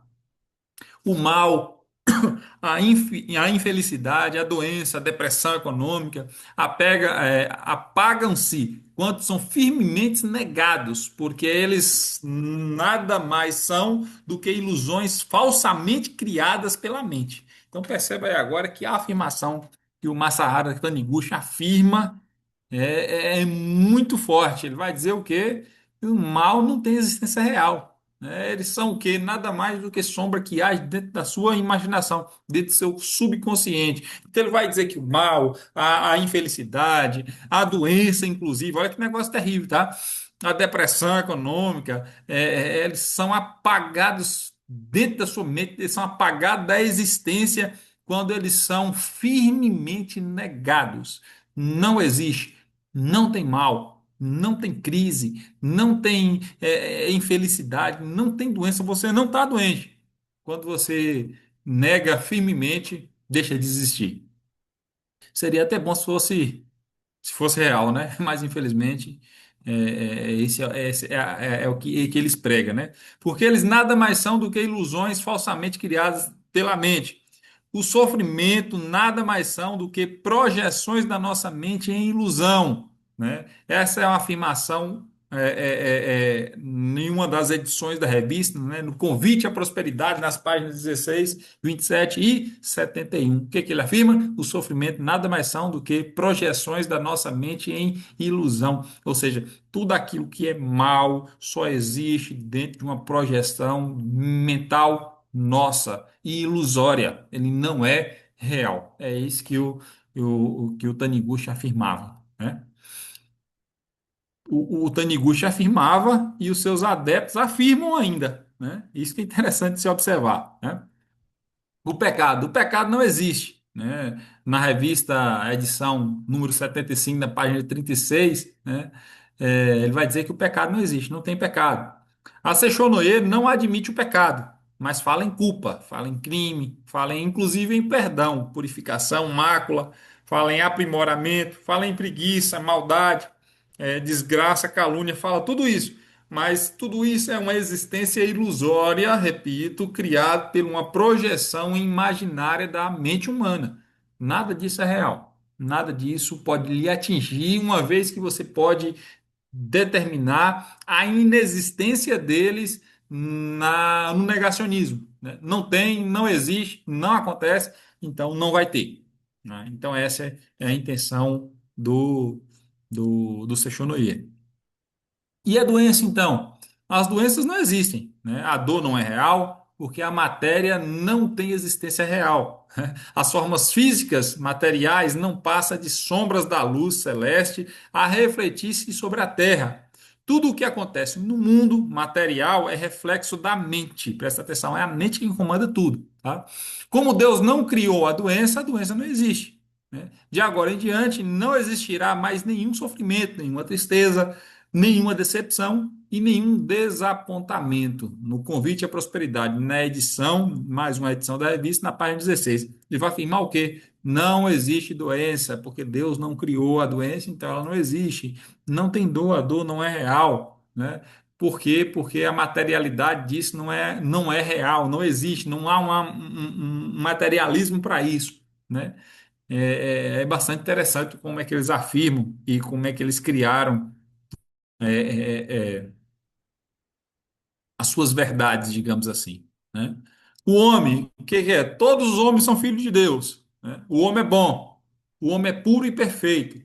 Sem o homem, Deus não pode manifestar-se. E o homem se eleva à condição de Deus pela libertação da sua consciência do pecado. Presta atenção nesse fator aqui, que é bastante interessante. Assim como por ser uma religião de origem oriental, uma afirmação interessante também é pautado no entendimento que eles têm no quesito, ou pelo menos na semelhança ou na comparação do homem com Deus, né? Mais uma vez, as religiões orientais acreditam muito no quê? Na igualdade entre homem e divindade, tá? Então, se eles acreditam nessa igualdade entre homem e divindade, automaticamente eles vão afirmar também que o homem pode atingir esse patamar, perdão, de divindade, tá? E o que é interessante, essa quarta afirmação, que ele vai dizer que sem o homem Deus não pode manifestar-se. Olha que entendimento mesquinho e medíocre no que diz respeito a Deus, né? O Taniguchi vai dizer na Seishonoye que se tirar o homem, digamos assim, Deus não vai existir, Deus não vai se manifestar, porque Deus se manifesta através do homem, né? Esse é o entendimento dele, tá? E Deus, então, né? O céu não está acima das nuvens, nem no mundo das três dimensões. O céu está no íntimo transcendental, aqui e agora. O convite à prosperidade, na página 17, uma das edições da Seishonoye, vai afirmar isso aí, né? Não tem aquele céu que nós acreditamos, né? O céu aí agora é o quê? Está no nosso íntimo e é transcendental. O céu é aqui e agora. Deus é panteísta, né? Uma vez que se encontra em cada pessoa, em cada coisa desse mundo, né? Lembrando mais uma vez o conceito de panteísmo, que é o quê? Que é a manifestação espiritual em vários objetos, coisas, seres vivos, seres humanos e tudo aquilo que existe, e talvez uma divindade presente nele. O Seixonoye também é isso aí, né? Apesar de que ele tem lá o Deus que ele dirige as orações específicas, mas há a presença de Deus em várias coisas, inclusive no homem, tá? Uma vez que ele afirmou que você pode ser Cristo, você pode ser Buda, você pode ser o que você quiser, né? Você pode ser o Deus das outras religiões. Então há esse entendimento do Deus panteísta, né? Bom, meus irmãos, aqui é o entendimento básico, digamos assim, da Seishonoye. Nós poderíamos trazer muitas mais outras coisas, porém o tempo urge e nós não vamos falar um pouquinho ainda de mais uma seita, tá bom? Eu sei que vocês já estão até cansados de me ouvir, mas aguenta só mais um pouquinho. Eu garanto que a gente vai terminar um pouco mais cedo. Alguém quer fazer alguma consideração específica sobre a Seishonoye? Fica à vontade, viu? Inclusive algum comentário nessa, digamos assim, nessa semelhança dessas afirmações do não negacionismo, digamos, ou melhor, do negacionismo quanto àquilo que é ruim, quanto a alguns meios religiosos protestantes de hoje em dia que nós vemos por aí, tá? E por fim, meu irmão, o taoísmo. Deixa eu mudar aqui para nós ficarmos mais. Pronto. Taoísmo ou o caminho do equilíbrio, tá? Ela também é uma religião com origem no Extremo Oriente, tá? Assim como é o Seishonoye, assim como foi o jainismo, não, o jainismo nós falamos anteriormente com a origem na Índia, né? Já o taoísmo, assim como foi o Seishonoye, também tem a sua origem no Extremo Oriente, tá? A origem e fundador, né? O Lao Tzu, né, chinês, no século 6 antes de Cristo, fundador do taoísmo. Então a gente percebe uma coisa aqui. Contrário do Seishonoye, que é uma religião aí de pouco mais de um século, o taoísmo ela tem aí provavelmente mais de 2.500 anos de existência também, tá? Então perceba que é uma religião de origem bastante antiga, tá? Inclusive mais velho do que o cristianismo de fato, né? Que tem 2.000 e poucos anos. Também conhecido como Lao Tzu, ou o velho sábio, ou o velho mestre, né? Esse foi o seu fundador do taoísmo, tá? Serviu como arquivista na corte da dinastia Zhou, né, preservando documentos e textos antigos. Então percebe aqui uma coisa, o fundador do taoísmo, ele surge a partir de alguém que tinha acesso ou entendimento a alguma corte nobre da época, e dentro dessa corte nobre ele tem acesso agora a vários documentos, vários entendimentos, várias crenças específicas, e ele, a partir de então, organiza, digamos assim, essa nova religião, tá? Desenvolveu o pensamento taoísta durante o período das primaveras e outonos. Que período foi esse, né? Surgiu aí nos anos 771 a 476 a.C. e busca harmonia com o Tao. Só um minuto, irmãos. Peraí.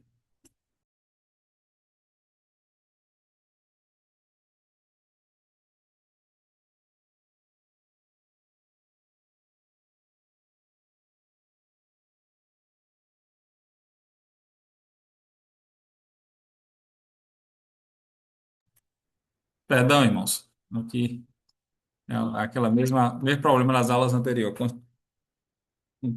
Divide casa com a aula, viu?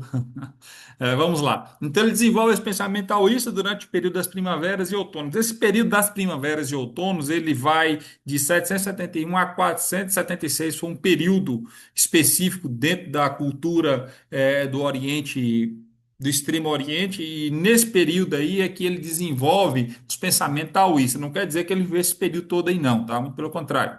É que é nesse período das primaveras e outonos que o Lao Tzu, né, ou melhor, o velho mestre, o velho sábio, ele funda, a partir de então, esses pensamentos taoístas, né, essa compreensão do taoísmo, tá?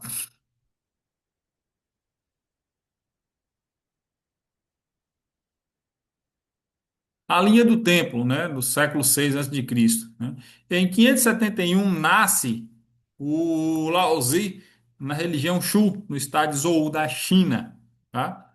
Em 550 a 500 antes de Cristo, percebe no período de quase 500 anos, Lao Tzu trabalha como arquivista e desenvolve a teoria ou a filosofia do Tao, né, que mais à frente vai ser conhecido como taoísmo, né? Em 500 a.C., a composição do Tao Te Ching, né, ou a disseminação do taoísmo. Então, a partir de então, agora ele já cria, pautado no seu entendimento daqui dos fatos e documentos que ele vinha analisando, ou vinha acontecendo ou se passando nesses períodos todos, é que ele compõe o Tao Te Ching, ou seja, que é o conjunto de ideias do taoísmo, que a gente vai ver mais adiante, né? Tá aí, ó, o livro, o Tao Te Ching, né? O que é isso? O título significa o livro do caminho e da virtude. Então perceba o que ele começa a criar, pautado no seu entendimento. O Lauzinho agora começa de fato a descrever o seu entendimento quanto às virtudes reais e o caminho que deveria ser seguido. Um fato interessante que eu percebo quando eu estava analisando isso é que, ao que parece, ao que apresenta, tanto nessa religião do taoísmo, quanto no jainismo e também no Seishonoye, é que todas elas surgem, presta atenção nisso, a partir de um entendimento de alguém quanto àquilo que ele acredita que é verdade, né? Isso é interessante. Uma vez que a gente vê lá, e agora a gente pode trazer uma primeira aplicação de comparação quanto ao cristianismo bíblico, é que o cristianismo bíblico ele vai trazer para a gente aquilo que de fato é a verdade, quando Jesus afirmar, eu sou o caminho, a verdade e a vida. A única verdade é Cristo, né?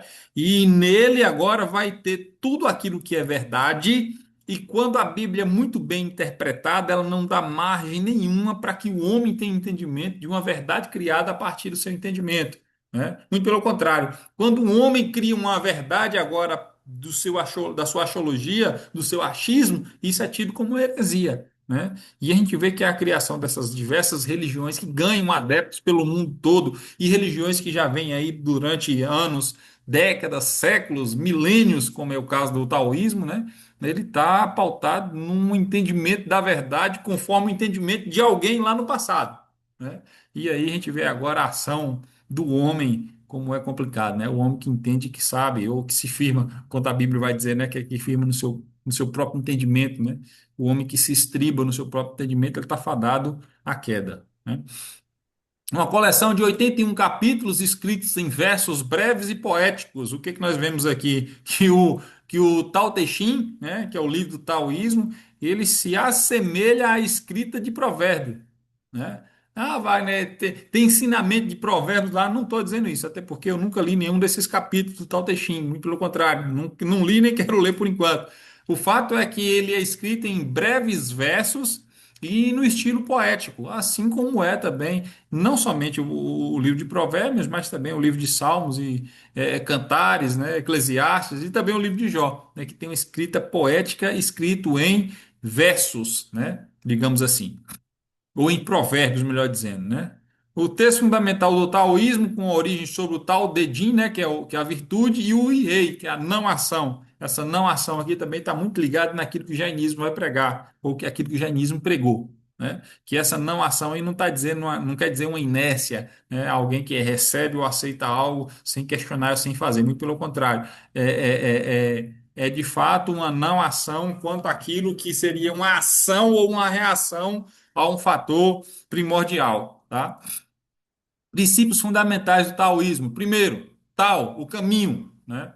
É, é o fluxo natural do universo, não é um Deus, é uma ordem que guia tudo. Viver bem é fluir com ele, tá?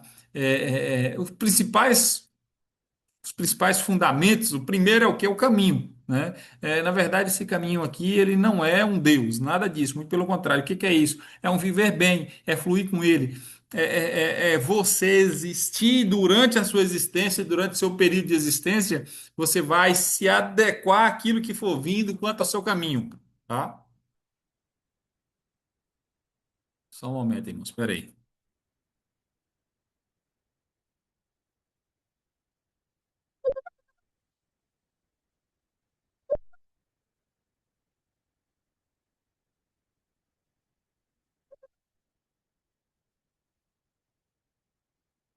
Perdão, irmãos, está com o WhatsApp aberto aqui no.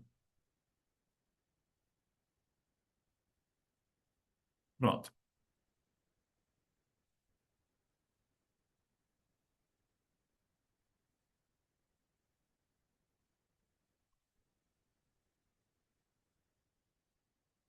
Pronto, voltando. Segundo fundamento, princípio fundamental, é o Yin e Yang, né, que é o equilíbrio. E o que é que esse fundamento, o que é que esse princípio vai trazer? Ele vai dizer o seguinte: nada é 100% luz ou sombra. As forças opostas se completam, dia e noite, ação e descanso. O taoísmo ele vai estar praticamente ligado àquela figura do Yin e Yang, né? Aquela figura da metade escura, da metade clara, né? Que ele vai dizer que é metade bem, metade mal, né? O taoísmo é fundamentado naquilo. Ele vai dizer que nem tudo é 100% luz e nem tudo é 100% sombra. Há um equilíbrio extremo entre todas as coisas, tá? E ele vai dizer que tanto o mal quanto o bem ele se completa. Esse é o entendimento principal do Lao Tzu, quando ele começa a rearregimentar as suas normas da existência do taoísmo, né? O Wei, né, ou a não ação, não é ficar parado, foi o que nós falamos anteriormente. O fato de ser pacífico, o fato de aceitar a conduta da vida especificamente, não é intrínseca em você, não está diretamente intrínseco no ficar parado. Não é ficar parado. É o quê? É agir sem forçar a barra, né? Como a água que contorna a pedra em vez de bater de frente. O que o taoísmo tem como essência primordial? É o quê? É exatamente a questão do equilíbrio e essa não ação. Tá? E esse caminho é algo pautado nesses três princípios fundamentais. É o quê? É você ter o equilíbrio das coisas, o não ficar parado é também você agir conforme a vida lhe toca ou lhe direciona, né? Ele vai trazer esse exemplo aqui, claro, é assim como a água vai pelo rio, ela não vai bater na pedra e arrebentar a pedra, ela vai contornar e vai seguir seu fluxo, né? É seguir conforme a maré vai ordenando, né? Então, um dos princípios básicos do taoísmo é você ter uma conduta de vida tranquila no que diz respeito a aceitar que a sua vida ela acontece em ondas de bem e de mal e que isso se torna um equilíbrio, tá? O taoísmo é sobretudo um equilíbrio de vida, é uma mentalidade contínua e fortificada no entendimento de que as coisas acontecem tanto ruim quanto bom. O que você precisa compreender é que eles se completam. Há uma verdade por trás disso? Sim. Qual é a verdade? Aquilo que a Bíblia vai dizer, né? Que no mundo tereis aflição, mas tende bom ânimo, que o próprio Deus venceu o mundo, né? Então, o que é que vai ter de verdade em torno disso aí, né? Que você não vai estar 100% bom e também não vai ter sempre momentos somente de desespero, de angústia, né? Mas o taoísmo, ele pauta basicamente sobre isso aí. Os três tesouros do taoísmo, primeiro, compaixão. Presta atenção agora num fator interessante, é que só tirando aqui, só deixando de lado um pouco a questão da Seishonoye, mas a gente vai ver tanto no budismo, no hinduísmo, no jainismo e agora no taoísmo, a gente vai ver o quê? Princípios cristãos dentro dessas religiões. Tá? Vejamos. O primeiro é o quê? A compaixão. É o que compaixão é? Essa é bondade e amor por todos os seres vivos, né? Por todos os seres existentes, digamos assim, tá? O segundo, moderação, equilíbrio, né? Evitar excessos no agir e no viver. Presta atenção nisso. E aí eu pergunto a vocês, há uma semelhança quanto ao cristianismo em relação a essa moderação? Ser desmoderados, né? É total. Segundo, humildade, né? Simplicidade e reconhecimento do nosso lugar natural, né? Então perceba aqui que os três tesouros do taoísmo, digamos assim, ele pode ser completamente ou pode ser procurados e serão encontrados na Bíblia no ensino de Cristo Jesus para nós cristãos, tá? Virtudes práticas para levar no dia a dia. Então percebe aí que esses três tesouros do taoísmo, esses três, digamos assim, esses três pontos principais do taoísmo aí, ele é sim pontos interessantes e não somente interessantes, mas também pontos bons que a Bíblia também nos dá como exemplo, tá? A práticas e tempos. Primeiro, o Tai Chi, né, que é um movimento lento que equilibra QI, corpo e mente, tá? Então, o que é uma prática do taoísmo é o quê? É trazer esse equilíbrio, né? E esse equilíbrio que ele fala lento aqui é no sentido de ser contínuo, moderado, né? Que equilibra tanto o QI, né? Tanto a capacidade de criar ou de saber ou de conhecer, a questão do Professor, volta corpo um pouquinho também. aí, por favor. Oi, Bota o slide aí só um minutinho. voltar o slide? É, Esse aqui? isso, os três pilares aí. Pronto. Ah, pode comentar também, viu? A meditação, né? Que é esvaziar a mente para encontrar clareza. Isso aqui até faz sentido. O incenso, né, que é a purificação e a conexão espiritual. Os templos, né, como é que é o templo? A arquitetura tradicional, altares para Lao Tzu, né, que é o fundador do taoísmo. Então perceba aí que é um cidadão que surge há mais de 2.500 anos atrás e até hoje ele ainda é adorado, ele é endeusado dentro dos seus ensinos, né? E nos templos também é um lugar calmo de estudo, né? Então percebam vocês que a estrutura ou, digamos assim, a liturgia de culto deles não é necessariamente um culto doutrinário ou um culto específico, mas é o que? É um lugar onde você pode se encontrar para idolatrar, digamos assim, o Lao Tzu, como também para refletir, para estudar dentro do templo, né? E a natureza, o que que a natureza vai dizer para a gente, né? Que é uma vida simples nas montanhas, respeito aos ciclos, o yin e o yang, né? Mais uma vez é o quê? Ele tem muito essa questão do natural, nos traz uma introspecção quanto à forma que nós devemos viver. Muito provavelmente ele vai estar aí ensinando para os dias corridos de hoje, né? Para as grandes desafios da nossa vida, que é principalmente, sobretudo, como é que eu posso dizer? Essa vida agitada, né, que nós vivemos, ele vai dizer o quê? Primeira coisa que ele vai trazer. O contraposto da prática da nossa vida agitada seria uma vida simples da natureza, tá? Que seria mais uma vez o que? O equilíbrio, o yin e o yang, o bem e o mal, né? O princípio central do Wu-Wei, né, que é os conjuntos de regras, é agir em harmonia com o Dao, ou seja, com o mundo, né, com a essência divina, digamos assim, cultivando equilíbrio e paz interior. Essa é a essência. As principais diferenças, digamos assim, entre o taoísmo e o cristianismo, vejamos. Primeiro, o entendimento de divindade no taoísmo, né, que é o Tao. é uma força impessoal, caminho natural que flui em tudo. Esse é o entendimento de divindade. No cristianismo, qual é o entendimento de divindade? É Deus, pessoa, criador, amoroso e que se relaciona. É um Deus amoroso e relacional, digamos assim.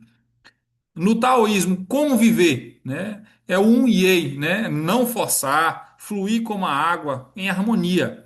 No cristianismo, como é que vive no cristianismo? Como é que nós vivemos no cristianismo? É simples, nós vivemos pela graça, né? Receber o favor de Deus, não é por esforço, é dom gratuito. Perceba aqui como é que é bastante interessante e quando fala desse como viver na diferenciação do taoísmo para o cristianismo, é que o taoísmo, ele, a forma essencial de viver deles como? É não forçar, é fluir, é viver uma vida natural, em harmonia com as coisas, né? Já para nós cristãos, nós sabemos que nós só vivemos, nós só estamos vivos pela graça, que é o favor imerecido que nós recebemos de Deus. E nunca vai ser por nossos esforços, mas é dom gratuito do Senhor. O símbolo do taoísmo, qual é o principal símbolo? É o yin e yang, né? Que mais uma vez eu repito, era para eu ter colocado aqui, eu me esqueci, que aquelas duas na bolinha, assim, de um lado branco e do outro lado preto, né? Que é o equilíbrio de opostos, luz e sombra, se completa, né? E para nós, do cristão, o nosso símbolo principal é o quê? A cruz, né? Que é o sacrifício e redenção. Deus resolve o desequilíbrio, né? Esse desequilíbrio terrível que existia nosso aí por causa da nossa queda, por causa do pecado, ele é encontrado na cruz de Cristo. O objetivo, o taoísmo, harmonia com o Tao, simplicidade, equilíbrio interior. E o objetivo do cristão, comunhão com Deus, salvação pela fé e vida eterna. Tá? Visão de mundo. O taoísmo, por ser uma religião do Extremo Oriente, assim como todas as outras religiões orientais, é ciclo e natural, em fluxo constante, porque eles também creem na reencarnação, nesse processo contínuo. Morre, reencarna e vive de novo. Tá? No cristianismo é linear. Criação, queda, redenção e juízo final, assim como a Bíblia nos ensina.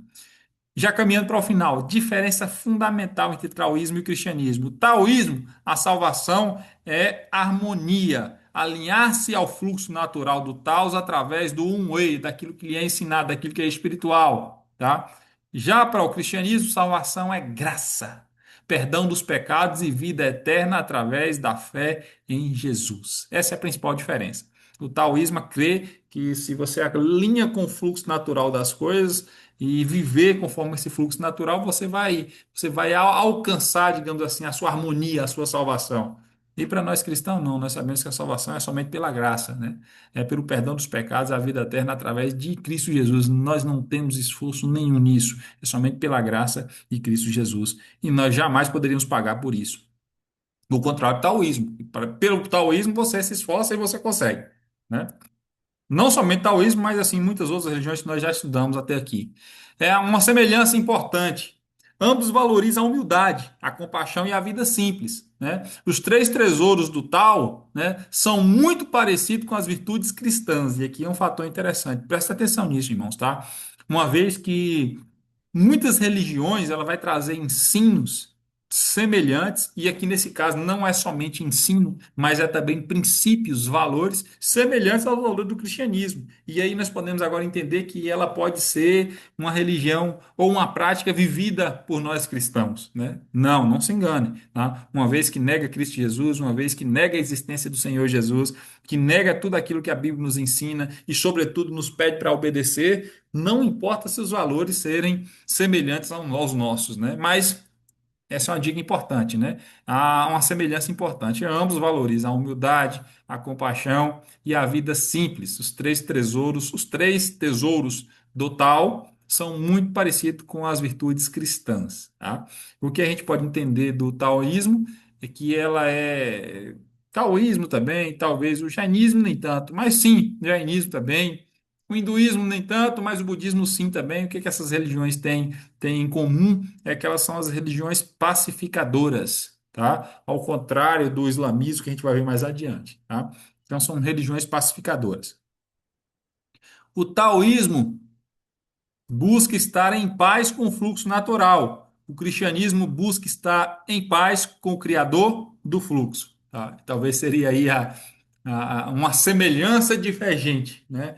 O taoísmo busca essa paz, com fluxo natural, ou seja, viver em paz com aquilo que vai acontecendo, né? Uma vez que o cristianismo busca o quê? Nós estarmos em paz com Deus, Criador de todas as coisas. No mundo tereis aflição. Estedes comigo, porque terás a minha paz. E a paz de Cristo é uma paz que estende sobre qualquer entendimento. Uma vez que a paz de Cristo não é a ausência de tribulação, mas é a consciência de que Ele está conosco mesmo em meio à tribulação. Isso é interessante. Amém, meus irmãos? Vocês estão aí ainda ou já saíram? Já foi dormir, não me falaram nada? Amém. Amém. Pois é, meus irmãos, a gente vai. Vou finalizar por aqui essa aula, porque teria mais um aqui e falar um pouco sobre o quintoísmo, mas nós já estamos. Já tá tarde. Se eu falar mais aqui, eu não aguento falar e vocês não aguentam mais me ouvir, tá bom? E agora a gente deixa para a próxima aula. Amém?